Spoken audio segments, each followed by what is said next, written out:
nga foli be malien be video ko kuma fo nere video yi mais me fe ka malien ka mun famu ni mo ko moti ka ke état islamique ya ka di terrorisme atigi ya mun kadai anabi fe moti ya ke chunga yo de irana mais atigi ya ere ka decision de ta anga decision te parce que an ye moti ka denwe o yi kelen moti dugumi shia be ba kono mali shia be ba kono flow ba kono dogono ba kono bozo ba kono bamana ba kono bobo ba kono nun be ba kono nun shika akilnate ko moti ka di terrorisme mo mun ko moti ka di terrorisme ka don u bɔra min parce que ni ye kuma dɔw fɔ jamana kɔnɔ surtout ni ye masiba kuma fɔ kuma min bɛ jamana ci ka jamana danbe bɔ a la ni e y'o fɔ diyagoya don a kan ka ɲɛɲini e ye jɔn ye cɛkɔrɔbaw dɔw y'an wele k'a fɔ an ye mɔgɔ mun bɔra ka nin kuma in fɔ a fa ye a wolofa Mauritanie de don a wolofa bɔra Mauritanie ka na fatɔ ma a fa ye donso ye mais a mɔkɛ mun y'a a woloba fa ye o kun ye karamɔgɔba ye fatɔ o kɛra tuma min na a fa nane donsoya la a sɔrɔla k'a di musokɔrɔba ma furu kɛra ten de ale mun sɔrɔla ale ye Mauritaniɛ ye parce que adamaden bamananw ko yiri bɛɛ b'a den de wolo mangoro sun a mangoro den de wolo lemuruba sun o bɛ lemuruba de wolo papaye fana bɛ papaye wolo mɔgɔ si ma deli k'a ye mangoro ye papaye wolo ou bien lemuruba ye papaye wolo ale ye Mauritaniɛ parce que a wolofa ye Mauritaniɛ n'a y'a sɔrɔ a mɔkɛ ou bien a tulomasama o de nana Mali la a bɛ se k'a fɔ a bɛ taa mais ale bɛ Mauritanie sɔrɔ direct de parce que a wolofa ye Mauritaniɛ bon malien d'origine mauritanien do sinon ni e tɛ étranger e bɛ se ka n'i jɔ cogo di k'an ka centre bɛɛ ka ta ka di jihadistes ma ni population ma sɔn i ka bɔ i ka taa Sikaso ou bien i ka bɔ i ka taa Bamako o tuma mɔgɔ b'i fa dugu bila ni anw ye Motikadenw ye n'an wulila ka taa Sikaso ka denw bɛ mun fɔ an bɛɛ ye malien an bɛɛ ye fa kelen ba kelen ye mais bɛɛ n'a wolodugu don bɛɛ n'a mɔdugu don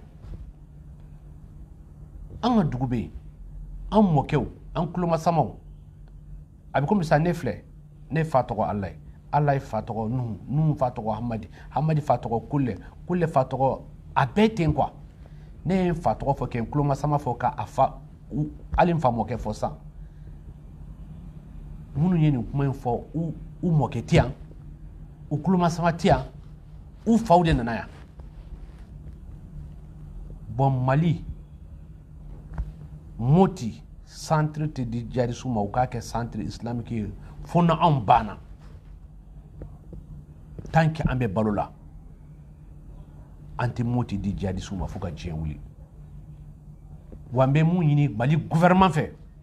gouvernement de transition fɛ nin cɛ in u k'a ka nationalité malien k'a annuler k'a lagɛn k'a bɔ Mali la k'a lasegin Mauritanie parce que a ye Mauritanie sɔrɔ a m'a sɔrɔ sira jan kan a m'a sɔrɔ a mɔkɛ ou bien fɛ a y'a sɔrɔ a wolofa de la a wolofa ye Mauritaniɛ ye wa mɔgɔ bɛ k'i fa de yiri bɛɛ b'a den de wolo ne b'o ɲini gouvernement fɛ u k'a ka nationalité bɔsi a la k'a gɛn a ka taa fa dugu la parce que Mauritanie ye état islamique ye ni état islamique de ka d'a ye a ka taa sigi a fa dugu la Mali ye pays laïque de ye chrétiens bɛ Moti silamɛw bɛ Moti dɔw fana bɛ Moti u tɛ sali dɔw bɛ Moti u bɛ sali Mali ye pays laïque de ye ni mun ka di mun ye i b'o de kɛ ni e nana e ko Mali ka Moti ka di jihadistes ma n'a ma diya maa mun ye o ka wuli ka bɔ yen o tɛ kuma ye u k'a ka nationalité bɔsi a la u k'a gɛn ka bɔ Mali la o ye objectif fɔlɔ ye objectif filanan ne bala ka kuma n balima fulaw kan mɔgɔninfin mɔgɔ si t'i ka siya woloma i b'i wolo dɔrɔn i b'a sɔrɔ i ye nin siya ye i ye fila ye i ye bamanan ye i ye nin ye i ye nin ye fila bɛɛ tɛ jadisi ye parce que u taara n ka kuma yɛlɛma ko ne ko filaw bɛɛ ye jadisi ye ni filaw bɛɛ ye jadisi ye o kɔrɔ ne yɛrɛ ye jadisi ye parce que ne yɛrɛ ye fila ye fila bɛɛ tɛ jadisi ye parce que ne yɛrɛ tɛ jadisi ye wa fila bɛɛ fana tɛ se ka kɛ jadisi ye fila dɔw bɛ yen o tɛ jadisiya fɛ mais ne ye mun fɔ c'est très clair o ye tiɲɛ ko filaw de ka taa jadisiya la centre kɔnɔ mais nkalon de don wa nkalon tɛ o an bɛ se ka mun kɛ an k'an ka filadenw sensibiliser k'a yir'u la yan'u ka don nin ko in na mɔgɔ si m'u faga est-ce que o ka gɛlɛn ni tiɲɛ nana maliyɛnw an ka tiɲɛ fɔ ɲɔgɔn ye bamananw ko yanni i ka jigin i binyɔrɔ la jigin i taloyɔrɔ la ne ko filaw ma yan'u ka kɛ jadisi ye mɔgɔ si m'u faga mɔgɔ si m'u ka dugu jeni jadisi supporter an ka fila jadisi supporter minnu bɛ groupe kan minnu bɛ whatsapp kan u y'a ko yɛlɛma k'a fɔ ko ne ko filaw bɛɛ ye jadisi ye maliyɛnw ne m'a fɔ filaw bɛɛ ye jadisi ye dɛ wa fila bɛɛ tɛ se ka kɛ jadisi ye parce que ne seko boli tɛ jadisi ye wa n tɛ kɛ jadisi ye fo ka taa n sa don min na wa n tɛ jadisi fɛ n tɛ k'a fɛ fo ka taa n sa parce que olu nana an ka jamana ci o ye kelen ye adamaden n ye kuma dɔ fɔ n bɛ segin a kan ni fɛn bɛ k'i ɲɛna kojugu bɛ k'i ɲɛna n'i t'a condamné i b'a cautionné ou i b'a condamné mɔgɔ minnu bɔra k'a fɔ ko ne y'a fɔ tan ne y'a bɔ tan mun ye ne n'u kɛlɛ ɲɔgɔn na fatɔma misiw de minɛna fatɔmakaw wulila ka na se ne ma yan k'a fɔ ne ma ko karisa ko fatɔma misiw ni ɲakongo misiw bɛɛ cɛra ka taa i ka kuma gouvernement fɛ an bɛ se k'an ka misiw sɔrɔ cogo min na ne ye chɛfu wele ne ye kuma ɲɛfu ɲɛna u ko an bɛ misiw lasegi mais i k'a fɔ i ka mɔgɔw ye u k'a fɔ u ka denmisɛnninw ka bɔ jadisiya la ne bɔra ne ko n balima filaw fatɔmakaw santirikaw fatɔma ka kelen tɛ dɛ moti région bɛɛ a ka denmisɛnninw minnu donna jadisiya la a y'a f'u ka bɔ jadisiya la nafa foyi t'a la est-ce que o ka gɛlɛn pape cɛ murutanikɛ in wulila a ko boli e ye jɔnni ye ni e bɛ kuma fatɔma tɔgɔ la i dabɔ fatɔma ko la ne ma kuma jugu fɔ fatɔmakaw ma n ko fatɔmakaw ma a ka denmisɛnnin minnu bɛ terrorisme na a ye bɔ a la a y'a fɔ k'u ka bɔ a la ne m'a fɔ fatɔma bɛɛ ye jadisi ye dɛ ne m'a fɔ fatɔma denmisɛnnin bɛɛ ye jadisi ye dɛ ne ko n k'u ka denmisɛnnin minnu donna terrorisme u k'a fɔ u ka bɔ a la fuladen minnu kɛra jadisi u k'a fɔ k'u ka bɔ a la ni e bɛ jamana fɛ e kan ka bɔ ka ne neni e kan ka bɔ ka ne encourager de wa ou bien e kan ka bɔ ka ne neni de n'i y'a ye ne neni ça veut dire que ne ko denmisɛnninw ka bɔ jadisiya la o de man di ye sinon ne ma kuma jugu fɔ jadisiw fuladenw ma ne ko k'u ka bɔ a la dɛ n'i y'a ye e wulila ka ne agresser parce que n'u bɔra jadisiya la o tɛ ranger sinon n'o bɛ ranger est-ce que e kan ka ne neni e kan ka ne wele de ka ne encourager surtout n ka numéro b'i bolo n ka contact direct b'i bolo i m'e wele dɛ i bɔra k'a fɔ ko non ne kɛ n da bɔ fatɔma kuma na ne k'a kɛ tan a bɔra fatɔma tɛ Mali de ya ou bien fatɔma ye état islamique de ya fatɔma ye Mali ye hali sini ni parce que an bɛ yan an bɛ gouvernement kɔnɔ an ye jamanaden an centre den fatɔma région bɛɛ Moti région fuladenw de ka ca jadisiya la ka tɛmɛ siya bɛɛ kan siya bɛɛ bɛ centre kɔnɔ mais ne bɛ mun ɲini filaw fɛ u ka wuli u ka bɔ jadisiya la yan'u ka kɛ jadisi ye mɔgɔ si m'u faga mɔgɔ si ma mal k'u la n'i donna ko la ni mal b'i k'i la i ka dugu bɛ jɛn i bɛ faga i kan k'a dɔn k'o tɛ ko ɲuman ye wa ne bɛ segin k'a fɔ filaw ne balima filaw an ka bɔ jadisiya la nafa t'a la anw filaw anw de bɛ faga Burkina anw de bɛ faga Niger anw de bɛ faga Mali la an kan k'a dɔn kojugu in b'anw de la san kɔni an ka bɔ a la n bɛ kuma Tabital Pulaku fana kan n'i y'a ye ne bɔra k'a fɔ Tabital Pulaku mɔgɔw ye u ka bɔ u ka filaw sensibiliser u ka bɔ jadisiya la mun kama parce que Tabital Pulaku de sigilen bɛ yan fuladenw tɔgɔ la fula bɛ Mali kɔnɔ hali ni wolola bi i ka denkuli kɛra i tɔgɔ dara i bɛ Tabital Pulaku la ne yɛrɛ bɛ Tabital Pulaku la parce que fula Tabital Pulaku de bɛ fula bɛɛ représenter bon ni Tabital Pulaku bɛ fula bɛɛ représenter pourquoi Tabital Pulaku tɛ bɔ ka fulaw la convaincre an bɛ nin jadisiya ni an ka denmisɛnninw de donna la an ka bɔ an ka kumaw fɛ ka bɔ a la denmisɛnnin kɛra cogo o cogo a bɛ mɔgɔ lamɛn kuma dɔ la den bɛ masa lamɛn mais ni den bɛ kojugu kɛ ni e ma deli ka bɔ ka kuma den fɛ ko i bɛ kojugu la i bɛ erreur la i ka bɔ a la den b'a dabila den t'a dɔn k'a bɛ kojugu la o e de kan ka bɔ k'a fɔ denw ma a ye bɔ n bɛ message filanan min lancer Tabital Pulaku la u ka cɛ min bɔra k'ale ba ye fula fa ye arabu ye k'ale ye Tabital Pulaku 4e vice président ye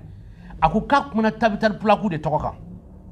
Tabital Pulaku ka bɔ ka communiqué kɛ k'a limoger ka bɔ Tabital Pulaku la parce que fula tɛ mɔgɔ min tɛ fula ye o tɛ se ka fulaw ka intérêt défend n'i fa ye arabu ye taa arabu ka intérêt défend i tɛ se ka fulaw ka intérêt défend wa n tɛ fɛ ka fulaw ka kuma mɛn a da tuguni n'i ye fula mɛn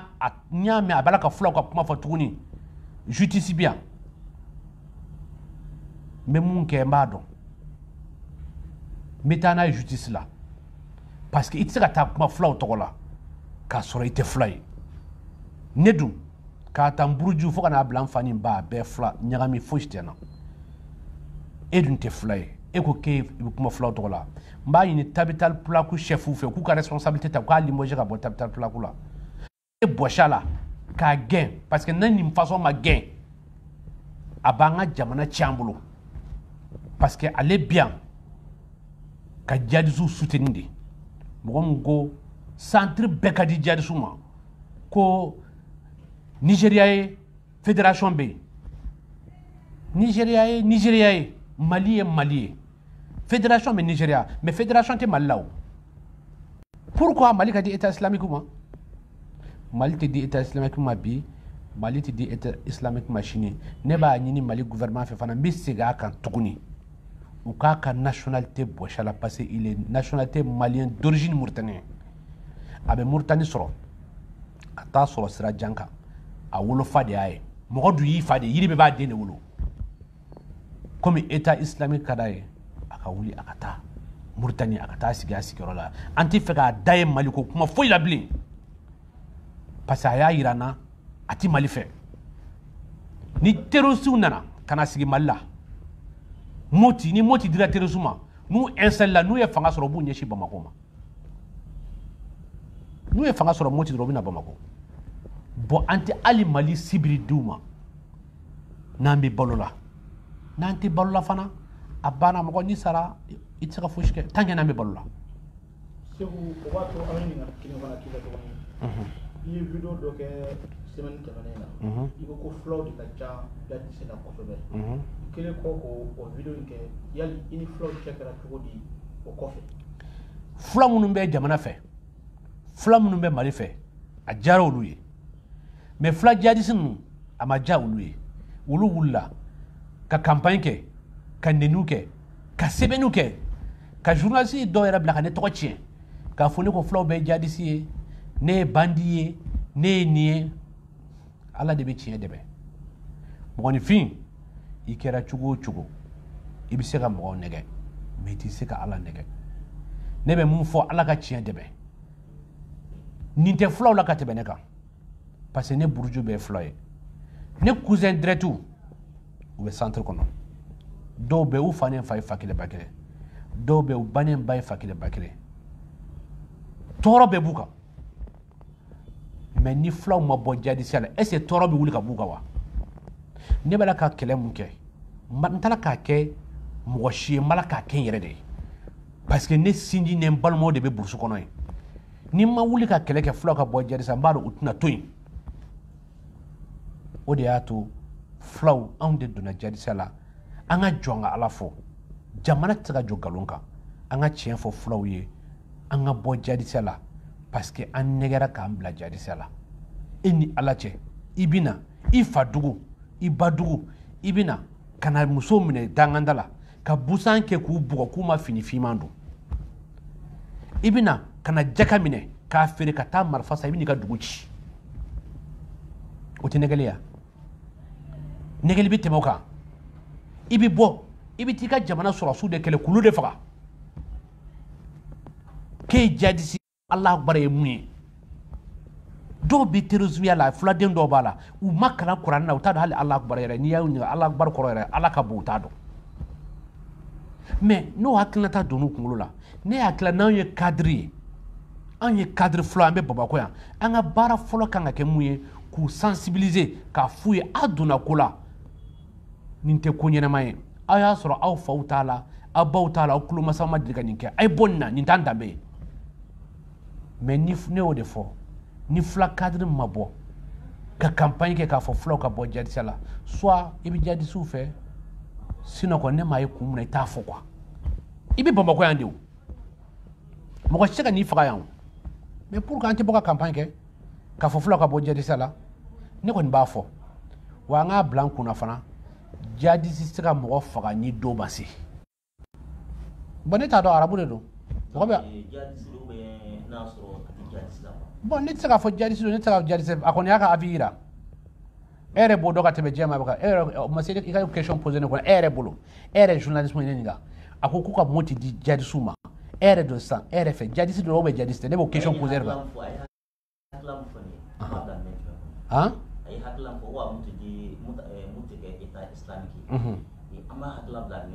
ne b'o question lasigi e yɛrɛ fɛ sisan an k'a bila minɛn jumɛn kɔnɔ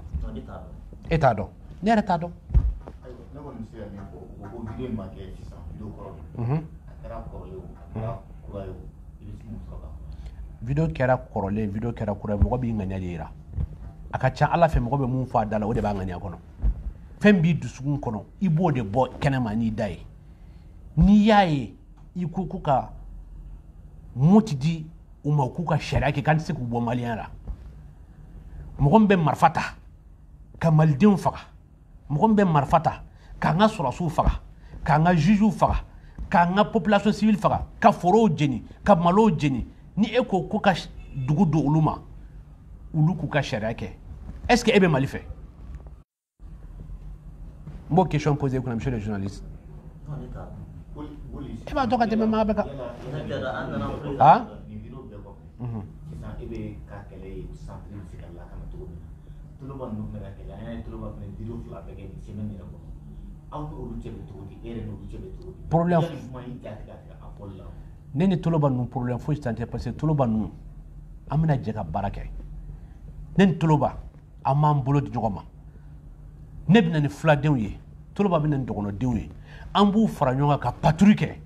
ka don kungo kɔnɔ jadisiw bɛ ban ou bien an bɛ ban wa an bɛ jadisiw kɛlɛ f'u ka kuluwo kɔnɔ wa an b'a ɲini gouvernement fɛ mɔgɔ si tɛ se ka jadisi kɛlɛ ban ka tɛmɛ anw kan parce que anw de b'u yɔrɔ dɔn mɔgɔ min b'i yɔrɔ dɔn o de b'i sɔrɔ yɔrɔ dɔn koyi wa jadisi hali n'a ye marifa bila n'an ɲɛ dara a kan an b'a dɔn tellement que jadisi ye kalabanci ye n'i y'a ɲɛ yɛrɛ i b'a sɛbɛnɛ b'a kan ko jadisi don mais n'i ye dunan i tɛ se k'a dɔn an man n'u ye an b'u dɔn ne ni toloba problème foyi t'an cɛ an b'an bolo di ɲɔgɔn ma ka centre sécuriser wa an bɛ centre sécuriser an t'a sécuriser mɔgɔ kama koyi an b'a sécuriser an yɛrɛbakun kama de parce que dugu t'an bolo ni moti tɛ an ye maliyɛnw de an bɛɛ ye maliyɛnw de aw journaliste yɛrɛ ye maliyɛnw ye e yɔrɔ jumɛn ka ɲi n bɛ question poser kunna foyi tɛ fulaw ni dɔgɔnɔw ni fɛn tɛ teru n bɛna mun fɔ aw ye dɔgɔnɔw u ni fulaw n bɛna exemple dɔ d'aw ma dɔrɔn aw ka se k'a dɔn ne bɛ kuma fɛn fɔ ne b'a prévu de d'aw ma aw ka se k'a dɔn dɔgɔnɔw ni fulaw problème t'u cɛ dɔgɔnɔw ni fulaw de tun bɛ centre kɔnɔ ɲɔgɔn fɛ u ye san 100 kɛ ɲɔgɔn fɛ u bɛ furu ɲɔgɔn ma u bɛ ɲɔgɔn denw ta u ma deli ka kɛlɛ jadisiw de nana ka na don ni ɲɔgɔn cɛ k'u fara u déplacera u ka duguw jenina u nana Bamakɔ Garabali la u nana sigi yɔrɔ kelen tuguni n'i taara Bamakɔ Garabali la sisan i bɛ taa sɔrɔ dɔgɔnɔw bɛ yen fulaw bɛ yen bon ne b'aw ɲininka ni kɛlɛ bɛ dɔgɔnɔw ni fulaw cɛ u bɛ déplacer centre kɔnɔ ka tila ka na sigi yɔrɔ kelen ou be n'a taara Falaji Garba la sa hali ne taara dɔn di Falaji Garba la n y'a di fulaw ma n y'a di dɔgɔnɔw ma a vidéo bɛ yen aw bɛ se k'a lajɛ o b'a yira dɔgɔnɔ ni fulaw bɛɛ ye kelen ye mais jihadistes nan'u fara parce que an tɛ se ka kɛ ko dɔgɔnɔ ni fulaw man di n'u kun man di réellement man di hali n'u bɔra centre kɔnɔ u tɛna sigi yɔrɔ kelen yan o journaliste o prévu bɔ aw yɛrɛ bolo aw yɛrɛ mana bɔ yan sisan aw bɛ se ka taa Falaji Garba la aw bɛ taa dɔgɔnɔw sɔrɔ yen aw bɛ taa fulaw sɔrɔ yen an bɛɛ ye fa kelen ba kelen terroristes de y'an bila ɲɔgɔn na mais terroristes minnu y'an bila ɲɔgɔn na pourquoi an t'an bolo di ɲɔgɔn ma an ka se ka n'u kɛlɛ ka bɔ an cɛ la wa n bɛna mun fɔ population civile ye tuguni Mali armée tɛ se ka yɔrɔ bɛɛ protéger k'a sɔrɔ olu yɛrɛ ma sɔn olu population yɛrɛ ma sɔn Fatoma n bɛ kuma Fatoma kan toujours ni jihadiste nana aw ka so a ye téléphone bɔ aw ka Mali sɔrɔsiw wele a ka fɔ jihadiste dɔ nana an fɛ yan dɛ a b'an ka so kɔnɔ dɛ aw k'a dɛn aw k'u wele dogodogonin na n'u nan'o minɛ n'o ma sigi dɔ wɛrɛ tɛ na ou bien ni dɔ wɛrɛ nana n'o fana ma sigi dɔ wɛrɛ tɛna dugu kɔnɔ a b'a fɔ ni mɔgɔ nana i bɛ tunu i tɛna mais n'u nana aw cɛ la aw ye dumuni ta ka d'u ma aw ye ji d'u ma k'aw balimaw don o tigiw tilala ka dumuni kɛ k'i fɛrɛ k'a ka nanfɛn n'a ka malo n'a ka fɛnw san ka tila ka taa kungo kɔnɔ tuguni sini dɔ wɛrɛ fana bɛna kɛ mais ni mun nana n'aw bɛ fanga wele fanga bɛ n'o tigi minɛ dɔ wɛrɛ n'u b'a ni mun nana dugu kɔnɔ o tɛ sigi walayi u b'a bila u tɛ nɔ parce que saya man d'u ye olu b'a fɔ k'olu bɛ alijɛnɛ fɛ u bɛ sariya fɛ pourquoi ni sɔrɔsiw ka avion nana u bɛ boli pourquoi u bɛ boli ne hakili la n'i ko k'i bɛ alijɛnɛ fɛ i ye jihadiste ye e fɛ ka taa alijɛnɛ la ni avion wulila sɔrɔsiw nana kana boli kɔn b'a kɛ n'i sara i bɛ taa alijɛnɛ na mais aw bɛ boli biribari aw bɛ ba tigɛ aw bɛ don kurun kɔnɔ aw bɛ boli ka moto to ça veut dire que terrorisme tɛ terrorisme de don silamɛya tɛ ni silamɛya don kabini ala ye diɲɛ da silamɛ mana na kɛlɛ diinɛ kɛlɛ la o tɛ boli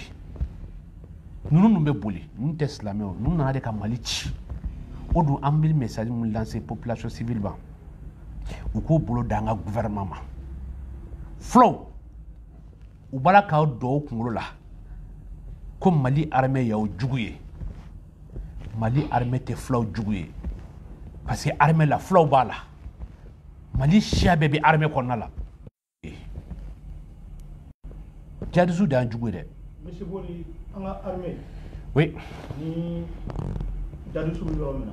yɔrɔ minnu bɛ ka wele bi ko jihadistes daga yɔrɔ don ni fulaw bɛ ni dɔgɔnɔw bɛ centre la yali kumaɲɔgɔnya bi an ka armée ni o dugulamɔgɔw cɛ yan parce que ni armée taara u ni dugulamɔgɔw bɛ sigi ka kuma pour que ka jihadistes ko sɛgɛsɛgɛ ni ye jihadiste ye nin tɛ jihadiste ye kɛlɛ la kɛlɛ bɛ yɔrɔ minnu na ni jihadistes bɛ yen ni armée donna dugu kɔnɔ yali u ni population bi échange kɛ yan jihadiste ko ta fanfɛla la ninnu b'a la ninnu t'a la u bɛ sɔrɔ yan u tɛ sɔrɔ yan u ni population bi o échange kɛ yan. ni armée taara dugu la jihadistes bɛ boli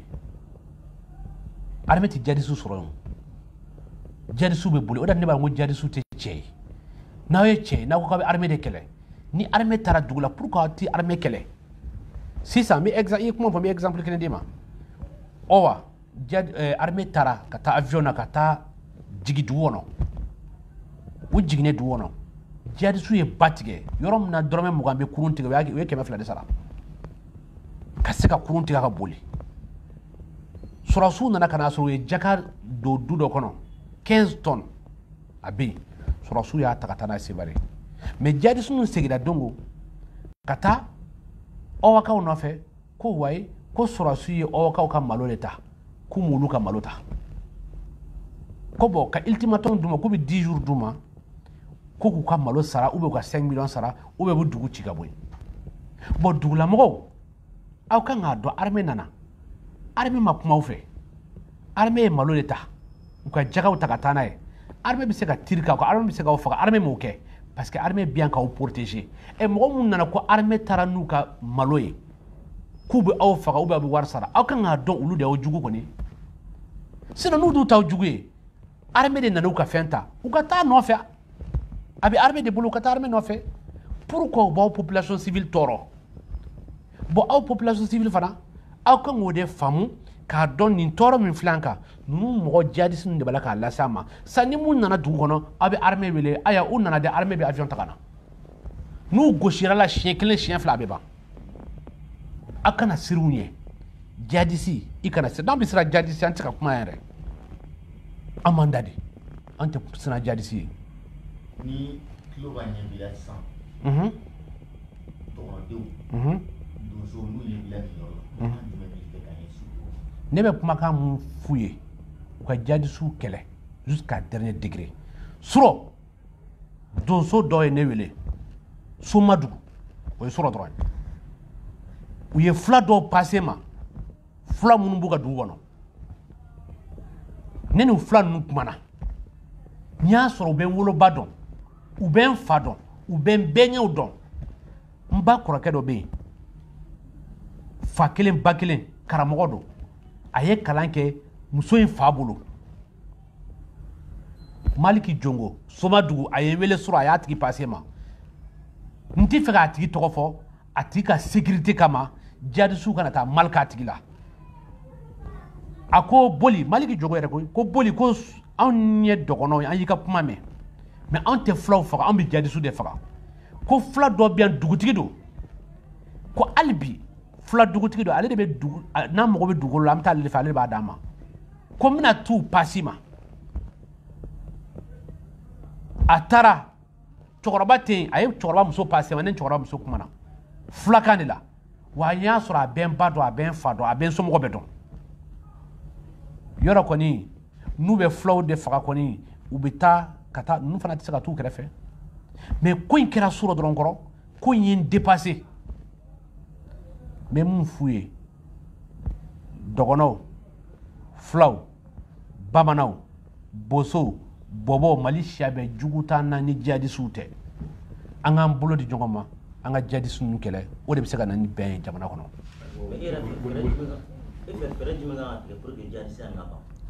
an na ni fuladen dɔw ye u donna armée la dɔgɔnɔ dɔw fana bɛ yen minnu donna armée la ni Ala ye ji ɲuman jigin an b'a fɔ gouvernement ye u ka moyen d'an ma an n'u bɛ don kungo kɔnɔ n'an n'u donna kungo kɔnɔ dɔgɔnɔw b'an cɛ la fulaw b'an cɛ la dɔgɔnɔw tɛ se k'a fɔ fulaw taara bi dɔgɔnɔw kan ko u ye dɔgɔnɔ innocent faga parce que dɔgɔnɔw b'an cɛ la fulaw fana u tɛ se k'a fɔ ko dɔgɔnɔw taara fula innocent dɔ faga parce que fulaw b'u cɛ la an b'a kɛ patrouille mixte ye